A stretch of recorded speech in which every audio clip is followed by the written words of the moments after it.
आते हुए राहुल जी ने कहा कि 6,000 से ज्यादा लोग अलांद में नकली तरीके से, फर्जी तरीके से उनके वोट काटे जा रहे थे, हमने पकड़ लिया और वो वोट नहीं कट पाए। इतनी बात हुई। और दूसरी बात कि उसकी जांच की बात हुई।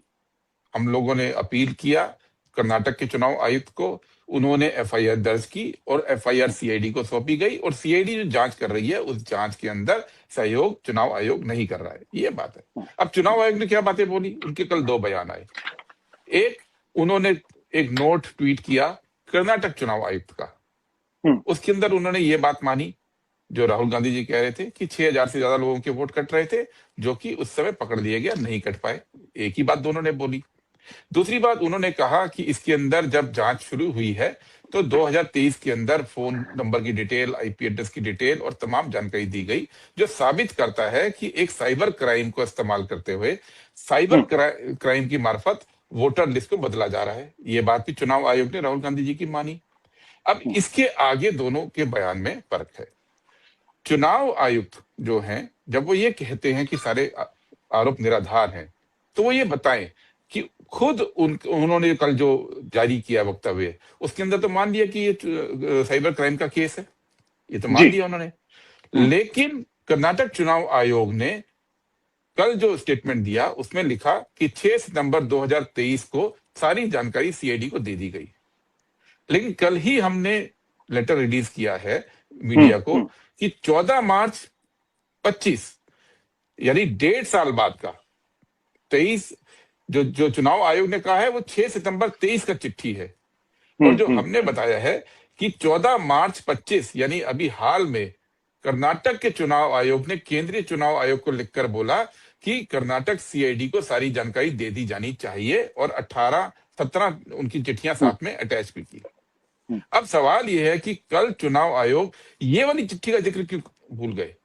वो सितंबर 23 की बात कर रहे हैं, लेकिन अपने ही चुनाव आयुक्त ने जो मार्च 25 के अंदर चिट्ठी फॉरवर्ड की है उसको जनता से क्यों छुपा गए। अगर आप इतने अगर आप ईमानदार हैं तो आप जनता को ये भी बताते कि ये चिट्ठी इसके बाद भी आई है।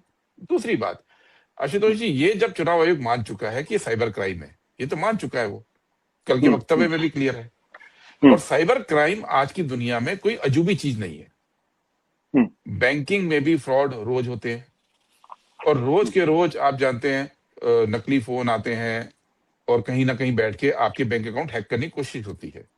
और जब कोई व्यक्ति ये शिकायत दर्ज करता है कि मेरा बैंकिंग अकाउंट हैक करने की कोशिश हुई है, तो बैंक क्या करता है?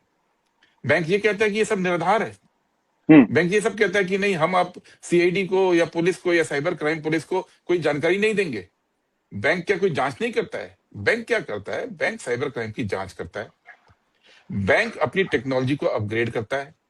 बैंक ये कोशिश करता है कि वो साइबर क्राइम वालों से 2 कदम आगे रहे, ताकि जनता का पैसा सुरक्षित रहे। हमारा सवाल यह है कि चुनाव आयोग ने पिछले 2 साल में ऐसा क्या किया है कि इस तरह के साइबर क्राइम को रोका जा सके? ऐसा कौन सा टेक्नोलॉजिकल स्टेप उन्होंने 2 साल में लिया जिससे कि ये साइबर क्राइम रुकता? और नहीं लिया वो अलग बात है, वो क्यों नहीं सीआईडी को सहयोग कर रहे, किसको बचाना चाह रहे हैं? और तीसरी बात, जब आप जांच भी नहीं करोगे, जब आप जांच में रोड़े अटकाओगे, तो आपके ऊपर क्वेश्चन मार्क होगा, और क्वेश्चन मार्क राहुल गांधी ने कल स्पष्ट लगाया।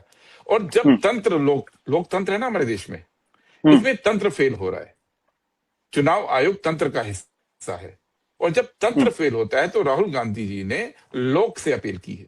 लोकतंत्र में लोक और तंत्र को साथ चलना है, और जब तंत्र अपराधियों को बचाएगा, जब तंत्र साइबर क्राइम के ऊपर काम नहीं करेगा, जब तंत्र जांच नहीं होने देगा, तो कोई भी जो डेमोक्रेसी में बिलीव करता है वो जनता की ओर रुख करेगा, और जनताओं में भी युवाओं की ओर रुख करेगा। यही राहुल गांधी जी ने कहा है, यही राहुल गांधी जी ने किया है। सपल साहब दरअसल जो बातचीत कर रहे हैं उसमें से एक तो ये है जो कल कर्नाटक के इलेक्टोरल ऑफिसर ने ये ट्वीट किया था, और इसमें उन्होंने पैरा नंबर 4 पे ये दावा किया है। उन्होंने कहा कि the shared information includes objectors detail including form reference number, name of the objector, his epic number and mobile number used for login, and mobile number provided by the objector for processing, software application medium, IP addresses, applicant places from submission date, ये सारी जानकारी तो दे दी, फिर अब कौन सी जानकारी चाहिए? ये सीआईडी क्यों नहीं आगे बढ़ पा रही? कौन सी तारीख का जिक्र है? ये 21/2023 को जब एफआईआर दर्ज हुई है, उसके 6 बाद के सितंबर कॉन्टेक्स्ट में इन्होंने, नहीं, हाँ, उन्होंने स्पष्ट लिखा है कि सारी जानकारी 6 सितंबर 2023 को दे दी गई, इस नोट में ये लिखा है। अब मैं आपको दूसरी चिट्ठी दिखाता हूं, ये देखिए, ये चिट्ठी है, ये हमने ट्वीट भी की हुई है। ये चिट्ठी मुख्य चुनाव आयुक्त कर्नाटक की ओर से केंद्रीय चुनाव आयुक्त को है, तारीख है 14 मार्च 25 की। 14 मार्च, उस चिट्ठी जो कल चुनाव आयोग ने बोली है उसके 1.5 साल बाद ये चिट्ठी है।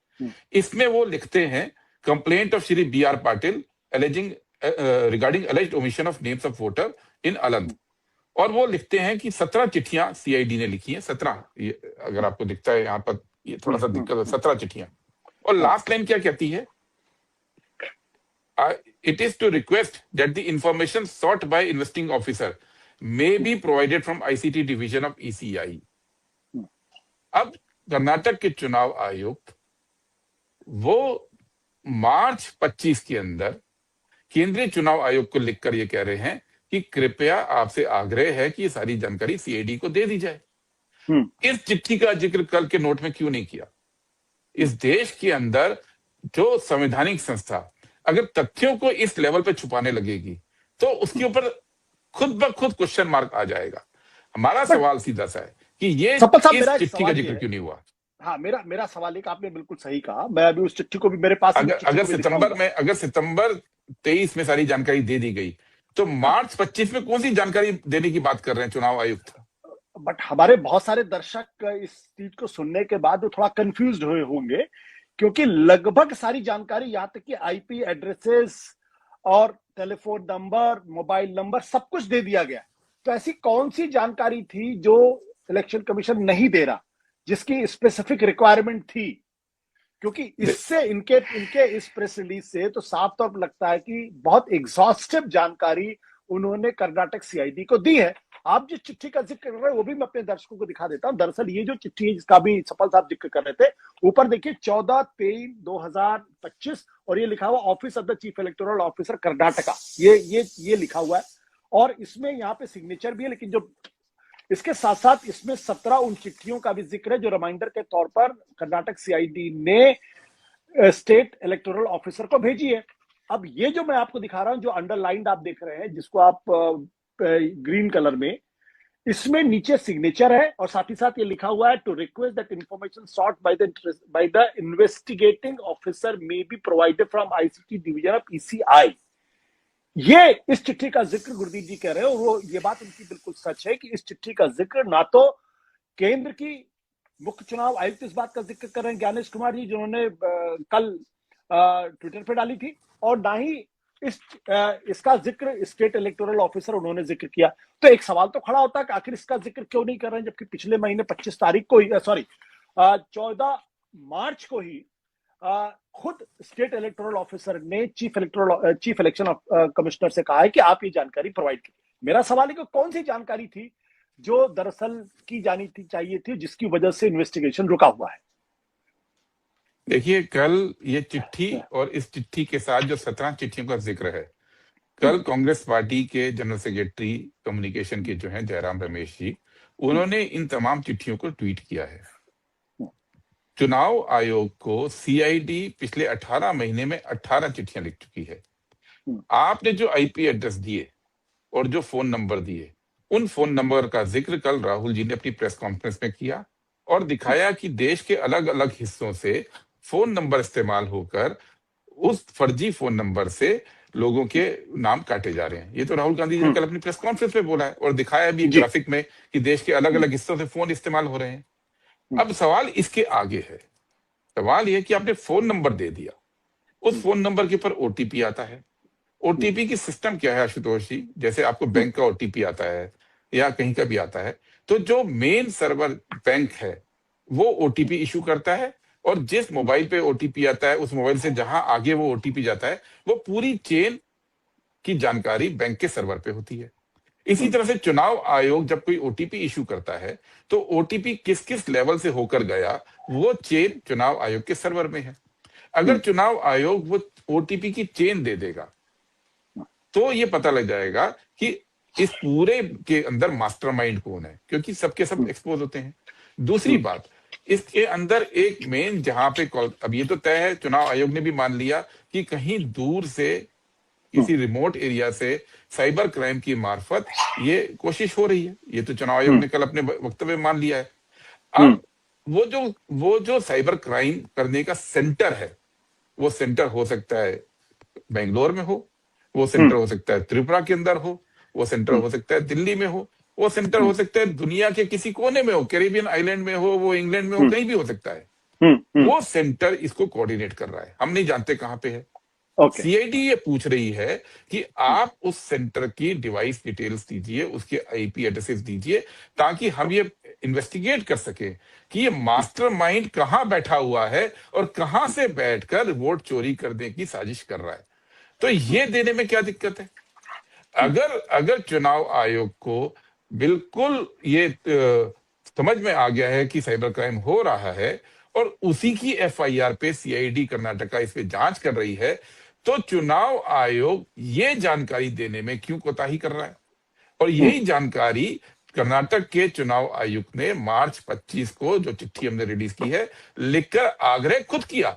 मतलब स्टेट का चुनाव आयोग भारत के चुनाव आयोग से ये कह रहा है कि ये जानकारी दे दीजिए, ताकि ये पता लग सके कि कहां पे बैठ के ये साजिश हो रही है। और ये जानकारी जो है केंद्रीय चुनाव आयोग नहीं दे रहा है। अब इसको क्या समझा जाए? आपने बड़ी दिलचस्प बात की। दरअसल अगर उसको टेक्निकल वर्ड में कहें तो destination IPs and destination ports, अगर मैं सही कह रहा हूं, क्या कर्नाटक की सीआईडी इसको डिसाइफर करने के लिए के योग्य नहीं है? क्या उसकी जो साइबर सेल है, क्या उतनी एडवांस नहीं है कि वो इसका पता लगा सके? और क्यों आपको यह जानकारी चुनाव आयोग से ही चाहिए? इंडिपेंडेंटली नहीं वेरीफाई हो सकती? इंडिपेंडेंटली इस जानकारी को नहीं लिया जा सकता? आशुतोष जी, चुनाव आयोग संवैधानिक संस्था है, उसके सर्वर से, उसके सर्वर पे जानकारी है।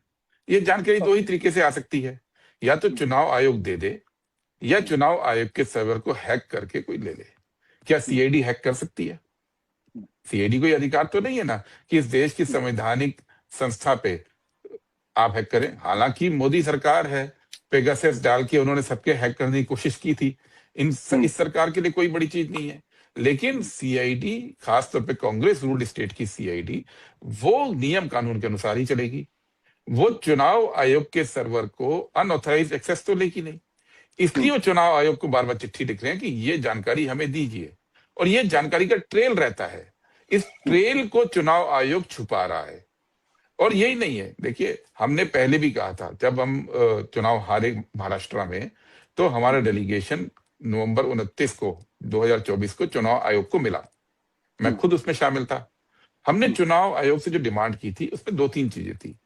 और हमने बोला, और मैंने खुद ये बात बोली थी, कि जब कोई व्यक्ति फॉर्म भरता है वोट जोड़ने का या वोट कटवाने का, कि मैंने आपका वोट काटने के लिए एक फॉर्म 7 भर दिया कि आशुतोष जी अब यहां नहीं रहते, इनका वोट काट दिया जाए।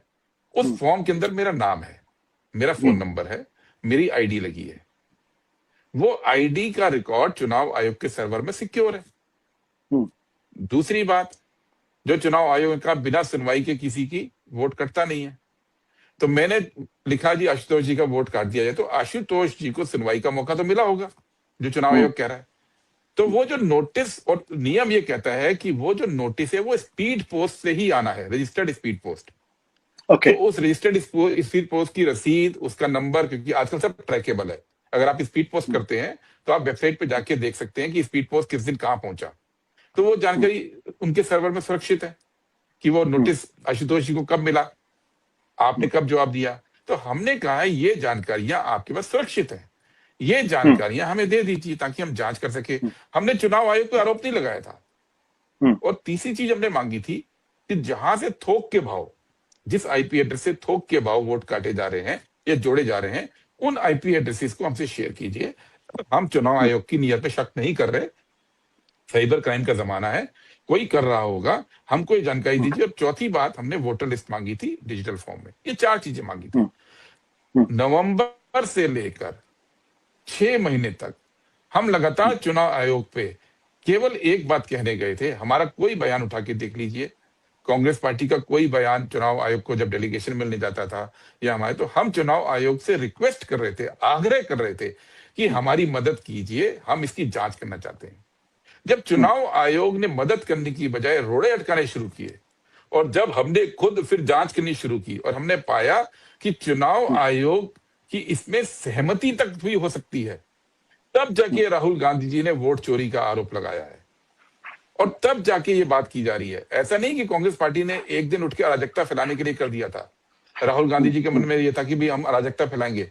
राहुल गांधी जी तो चुनाव आयोग को संवैधानिक संस्था मानते हुए, उसका पूरा सम्मान करते हुए, वो लगातार कांग्रेस पार्टी ये अपील कर रही थी कि हम आपका सहयोग करना चाहते हैं। ये कर्नाटक की जानकारी जो अभी मुद्दा है, ये तो 23 का मुद्दा है। 23 से लेके वोट चोरी के तक 1.5 साल का समय बीता, पौने 2 साल का। क्या पौने 2 साल में कांग्रेस पार्टी का एक भी बयान चुनाव आयोग के खिलाफ आया? क्या कांग्रेस पार्टी ने एक भी बयान में चुनाव आयोग की संवैधानिकता, उसकी सत्यता के ऊपर क्वेश्चन उठाया था? तरीके से हम चिट्ठी लिख रहे थे, तरीके से सीआईडी चिट्ठी लिख रही थी, रिक्वेस्ट कर रहे थे।